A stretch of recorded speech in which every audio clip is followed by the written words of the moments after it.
Hey guys, it's Rusty Shacklefur and special guest host, Little Foxman, for today's Effed Up Date. Welcome back to the show. It's been ages since I've seen you guys. Isn't that right, Little Foxman? Yes, there he goes. I got my paw wedged all the way upside him because I was looking for my car keys. Mr. Foxman is out here because it's Foxtober. Happy Fox Month, everybody. I hope you guys liked our past 2 videos all about Vulpus, foxy foxes. Foxtober, obviously distinct from Foxanuary, Foxfebruary, Farks, and all of the rest of the months in which we celebrate foxes, of which we do constantly. What are you doing here? Do you even have anything to contribute? No. So as we learned in our episodes, foxes are only good for tricking you into getting your paw stuck way up their butts. After Tempeh-o-Kun's special guest-written episode all about Star Fox Fanon, we talked about foxes, and more foxes in regards to Renards. OWO, you want some fox? Get off there. Whoop. There we go. Let's put you somewhere where you belong. Yeah, you probably like that a little too much. I should let you guys know that we have been going to web festivals here in Toronto. We've been to TO Web Fest back in the spring, and just this past weekend we were at Buffer Festival, and we're thinking, you know what? We probably could submit some videos to these festivals. We'd probably fit right in. If anything, we'd stand out as being extra cool, because obviously. I want to toss this out to you guys. Do you think there's already a video we've made that would fit in with like these sort of higher echelons of video creations? Let us know down in the comments what episode of Culturally F you think we could already submit. We're working on new projects with these in mind, like Fursuit History and some other cool projects coming down the line. But, you know, maybe we already have something that you guys think would be noteworthy enough to submit to the general public. Let us know. Foxy Fluffs, furiously flounce, ferocious furry fluffs, all the F words. Culturally F, that's why we're called Culturally F, for furious foxes. And we would like to officially acknowledge the proper pronunciation of one Brian Jakes.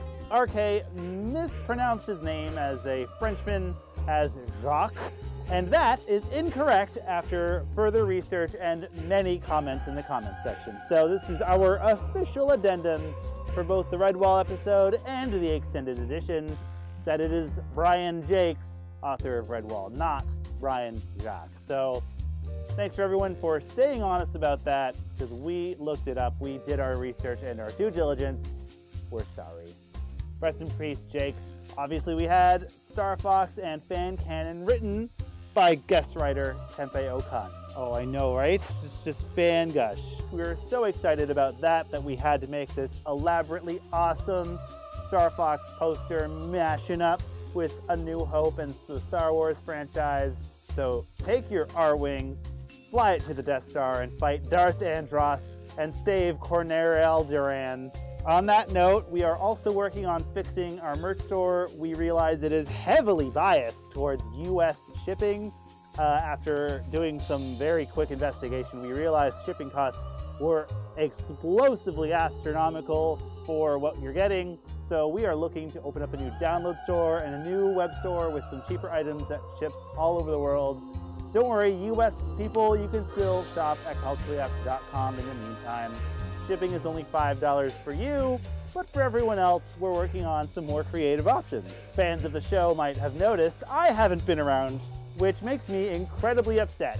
But the reality is that this show is a lot of work to put together, and we want to be focusing more on quality, not so much quantity. So you're seeing a little bit less of me, Rusty Shacklefur, and a fewer effed updates, but in exchange, we're hoping to deliver at least one excellent video every month, if not more.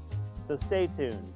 Tempeh has also written an episode on Magic the Gathering coming next week, so stay tuned for that as well. And he's staying on possibly to write more episodes for us, so super stoked about that.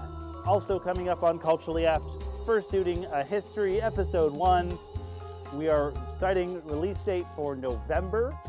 So again, after Magic, working on some other exciting collaborations in the works as well. And then Fursuit History. But then in December, we're going to take some time off because it's December. No one's really watching a lot of YouTube.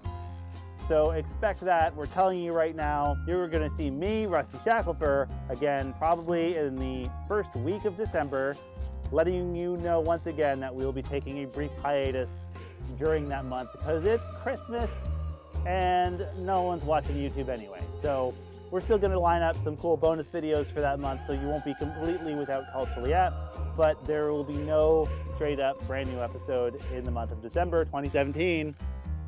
But don't let that discourage you because Fursuit History continues in 2018. Plus we're working on some other cool, exciting stuff. Now we're going to start a new section that I like to call Straight from the Rabbit's Mouth. And this is where patrons and users like you submit dialogue for me, Rusty Shacklefur, the best host of Culturally Apt, to say. It can be anything you want it to say, and these have been submitted by our patrons. Y'all are exquisitely beautiful, my fluffy friends. Spread the love and the peace of our existence. From our patron, Matty Renard. That's so sweet. I was worried people would make me say dirty things. And now for something completely different. Though thy crest be shorn and shaven, thou, I said, art sure no craven. Ghastly grim, an ancient raven, wandering from the nightly shore. Tell me what thy lordly name is on the night's plutonium shore. Quoth the raven, I'm Best Borb! And this comes from patron Malwave, who we featured in our Fox's thumbnail. So thanks for our patrons for writing some sweet dialogue for me to say, Rusty Shacklefur. We hope that we'll have more for me to say in the next effed up date. Now, time for a little section I like to call the comment responses. Here's what you guys had to say on the Redwall Extended Edition. Ryan McCarthy had this to say about the animated series, and of course we remember the animated series. It was so good! And as a bonus, you can find pretty much all of it for free right here on YouTube because it's an old enough show that I guess they don't care enough about copyright. So check it out. Maybe I'll try to link something in the comments, but I don't know, that might violate something or other. But yeah, if you just do a quick search of Redwall, I think seasons 2 and 3 were particularly excellent. Season 1 more just sets it all up. But yeah, thanks for reminding everybody. Raven Snowfall has somehow never heard of Redwall before.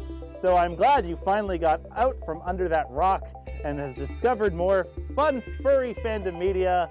Thanks for watching and for subscribing. We hope we can keep delivering you more titles of awesome furry stuff to consume. Here's what you guys had to say about Star Fox Fan Canon, written by special guest writer Tempe O'Kun. It was a very sexy script that we had to scale back quite a bit, and it was still quite sexy. But I guess that's what you get when you have a romance writer. Master Furry X wanted to know if this guy was Vincent, and he sure is. Master Furry indeed. You earned your badge as spotting fursuits from a distance. Also on the shelf we have Frazzy626. The name 626 is actually a reference to Lilo and Stitch, and he has the same color palette as Stitch, and he's got these weird dongles and antennae.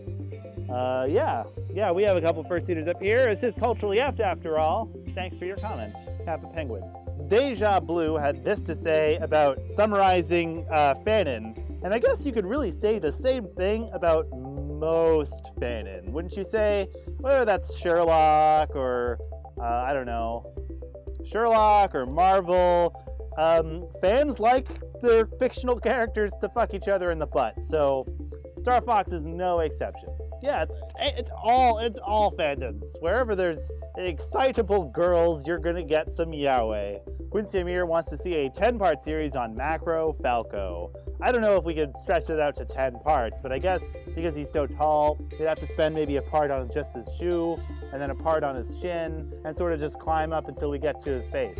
Yeah, so a lot of the Star Fox macro art is actually all commissioned by one very wealthy dude. I've heard several rumors about him. I don't know which ones are true. One rumor I heard was that he's a plastic surgeon in Korea. Another one I heard is he was a heart surgeon in America.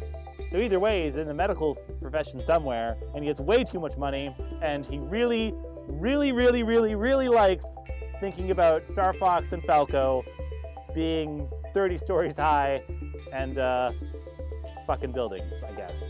I don't think having sex with a building would be very comfortable.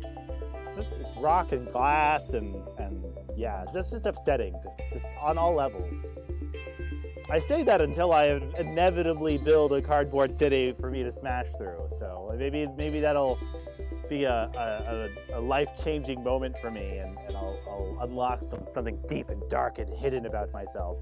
Crystal Archive had this awesome comment here about trying to make an all-ages appropriate Crystal fan site and struggling to just being overwhelmed with all of this ridiculously over-sexualized artwork, and how a lot of artists and creators and fans don't even know who Crystal is and only know her from the sexy art.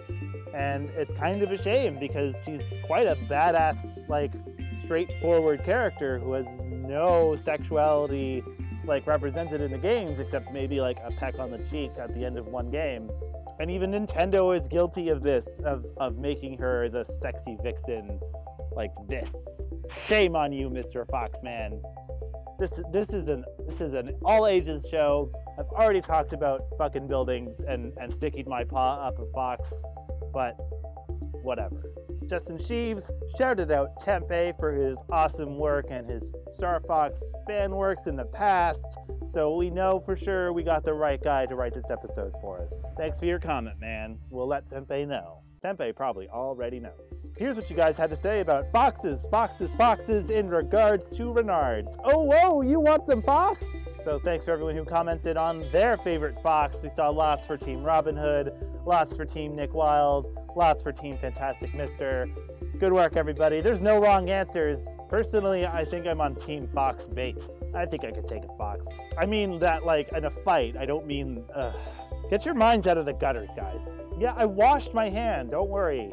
Okie Dog 1 had this cool shout out. The fuck?